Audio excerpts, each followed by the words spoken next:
বাংলাদেশের ইতিহাসে সবচেয়ে কলঙ্কজনক যে হত্যাকাণ্ড 2009 সালে বিডিআরের চৌকস 57 জন সেনা কর্মকর্তাকে এবং সর্বমোট প্রায় 72 জন কর্মকর্তা এবং কর্মচারী সহ হত্যা করা হয়। এই 2009 সালের 25শে ফেব্রুয়ারিতে এই দিনটি আমাদের জাতির জন্য অত্যন্ত লজ্জার এবং কলঙ্কজনক একটি অধ্যায় বলে আমরা মনে করি। আমরা আজকে তাই এসেছিলাম এখানে বাংলাদেশ জাতীয়তাবাদী দলের পক্ষ থেকে আমাদের চেয়ারম্যান জনাব তারেক রহমান এবং আমাদের দলের পক্ষ থেকে আজকে এখানে এই শহীদদের প্রতি, যারা সেদিন শহীদ হয়েছিলেন, তাদের প্রতি শ্রদ্ধা নিবেদন করতে এবং তাদের আত্মার মাগফিরাত কামনা করতে। এই দিনটিকে আমরা সবচেয়ে কলঙ্কজনক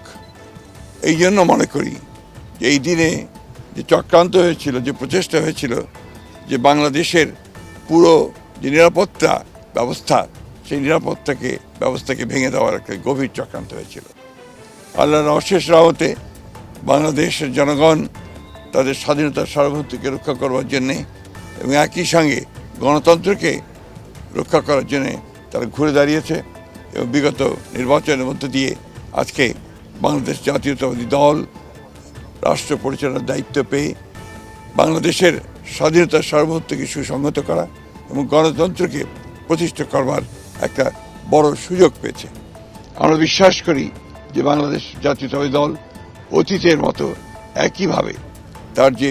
মূল লক্ষ্য বাংলাদেশকে একটা গণতান্ত্রিক রাষ্ট্রে পরিণত করা এবং একই সঙ্গে স্বাধীনতা সার্বভৌমত্বকে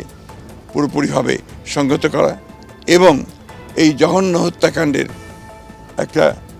নিরপেক্ষ একটা তদন্ত করে দায়ী ব্যক্তিদের এবং শক্তিদেরকে আপনার আইনের আওতায় নিয়ে আসা এবং তাদের শাস্তিকে নিশ্চিত করা। আমরা আবার আমাদের সেই শহীদদের প্রতি গভীর শ্রদ্ধা জানাচ্ছি